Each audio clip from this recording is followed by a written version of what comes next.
नमस्कार, स्वागत है आपका मेरे इस चैनल पर। आज हम बात करेंगे कर्मा थ्योरी के बारे में। आखिर कर्म कहाँ हमारे आड़े आते हैं और क्या किसी इंसान के कर्म उसकी पिछली जिंदगी से लेकर इस जन्म तक उसे दिक्कत दे सकते हैं? क्या आपसे जाने अनजाने में कभी कोई ऐसी गलती हो गई है जिस गलती की सजा आज तक आप भुगत रहे हैं? या फिर क्या अगर हम कर्मा की थ्योरी को समझ जाएं, कर्मों के उस प्रारब्ध को, उस लेखनी को, उस पूरे समीकरण को समझ जाएं, तो क्या हम अपनी आने वाली जिंदगी को ठीक कर सकते हैं? इन तमाम सारे सवालों के जवाब दूंगा आज की इस वीडियो में। वीडियो बहुत खास होने वाला है, पूरा देखिएगा।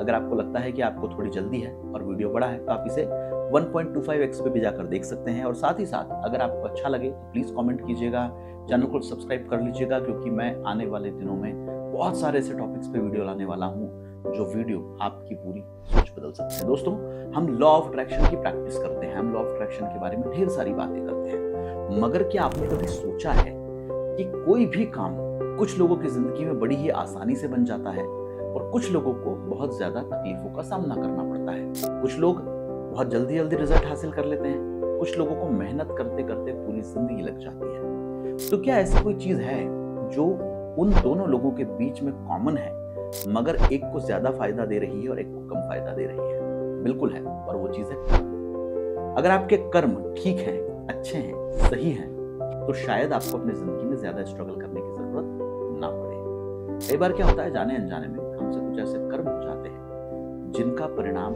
या जिनका हर्जाना हमें इसी जन्म में भुगतना पड़ता है। हो सकता है वो जन्म हमारे माता पिता के हों, पूर्वजों के हो सकता है बीते जन्म के हमारे कुछ ऐसे कर्म हो जिनके बारे में शायद हमें इस जन्म में संज्ञान नहीं है, पता नहीं है, मगर गलती तो हमसे हुई है, कर्म तो हमारे द्वारा किया गया है। तो वो कर्म जो है उनका परिणाम हमें इस दुनिया में आकर भुगतना पड़ता है। जैसे हो सकता है बीते जन्म में आपने किसी को धन संबंधित कोई हानि पहुंचाई हो, किसी का पैसा खा लिया, किसी का पैसा छुपा लिया, किसी का पैसा जब्त कर लिया, किसी को उसके हक का पैसा नहीं दिया, तो कहीं ना कहीं इस जन्म में हमें उसका हर्जाना भुगतना पड़ता है। इसलिए हम देखते हैं कि हम मनी को लेकर बहुत सारे स्ट्रगल्स करते रहते हैं अपनी लाइफ के अंदर। हमारे मनी के ब्लॉकेजेस लग जाते हैं। एक समय पे हमारे पास बहुत पैसा था, लेकिन धीरे धीरे वो पैसा खत्म हो जाता है। कई बार हमें ऐसा लगता है कि जो हमारा प्रेम है वो इस जन्म में हमें नहीं मिला, हमें छोड़ के चला गया, बहुत दुख आ रहा है हमें अपने रिलेशनशिप में। क्यों आ रहा है?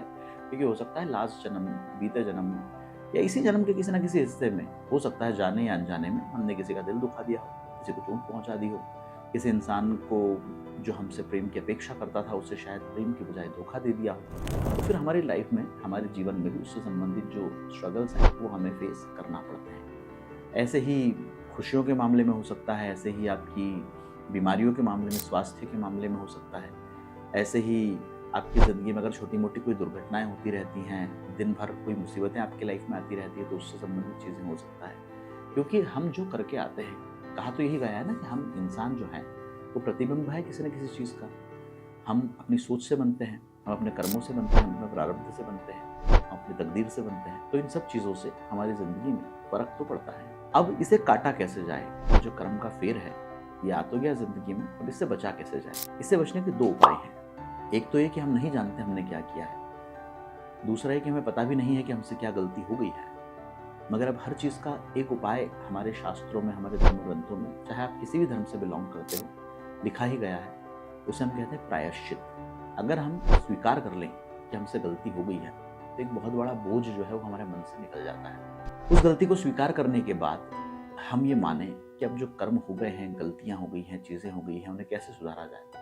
उन्हें एक ही चीज़ से सुधारा जा सकता है, वो है ईश्वर पर अटूट विश्वास रखें। आपको इस यूनिवर्स पर भरोसा रखना पड़ेगा। यूनिवर्स, आपके ईश्वर, आपके आराध्य, आप जिस भी धर्म में जिस किसी को भी मानते हो, वो सब एक ही हैं। आपको उन पर बहुत गहरा विश्वास रखना पड़ेगा कि मैं इस मुसीबत में आया हूँ, मुझे नहीं पता इससे कैसे बाहर निकलना है, मगर आप मुझे इससे बाहर निकालेंगे। और अगर मैं इससे बाहर निकल जाता हूँ तो यकीन मानिएगा मैं बहुत ग्रेटफुल रहूँगा, बहुत आभारी रहूँगा, मैं नतमस्तक रहूँगा आपके सामने, और मैं पूरी विनम्रता के साथ आपका आभार व्यक्त करता हूँ। आप प्लीज़ मुझे यहाँ से बाहर निकालें। आप बार बार अपने इष्ट का नाम लें, नाम जप करना जिसको हम कहते हैं। जब हम नाम जपते हैं ना, तो हमारी फ्रीक्वेंसी ऑटोमेटिक हाई होती है, हमारे कर्म के बंधन कटते हैं, हमारे पुराने पाप दूर होते हैं, और हम एक पॉजिटिव फ्रीक्वेंसी की तरफ, पॉजिटिव अबंडेंस की तरफ जाने लगते हैं। और वहाँ से ही हमारी लाइफ में चमत्कार होना शुरू होते हैं, बदलाव होना शुरू होते हैं।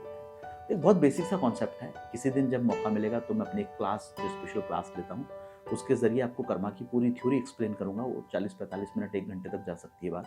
मगर यहाँ पर मैं ये बताने की कोशिश कर रहा हूँ कि अगर ज़िंदगी में किसी से भी कोई भी गलती हो गई है, ज़िंदगी में किसी की कोई तकलीफ आ रही है, किसी को कोई चैलेंजेस का सामना करना पड़ रहा है, तो कहीं ना कहीं एक बार हमें इस कर्मा की थ्योरी को भी अपनी ज़िंदगी में समझने की ज़रूरत तो है। आपको ये वीडियो कैसा लगा, आप मुझे बताना कमेंट करके। आपको अगर ऐसा लगता है कि आप अपनी ज़िंदगी में कहीं ना कहीं फंसे हुए हैं और शायद आपको लगता है कि कर्मा की जो थ्योरी है वो आपकी ज़िंदगी में भी प्रभाव डाल रही है, तो आप अपना अनुभव जो है वो कमेंट में शेयर कर सकते हैं। किसी और को तकलीफ हो, किसी और की ज़िंदगी में इस तरह के चैलेंजेस हों, तो उससे वीडियो शेयर कर सकते हैं। और अब मैं इस चैनल पर लगातार बहुत अच्छे अच्छे टॉपिक पर वीडियो बनाने वाला हूँ। आप इसे सब्सक्राइब कर लीजिए।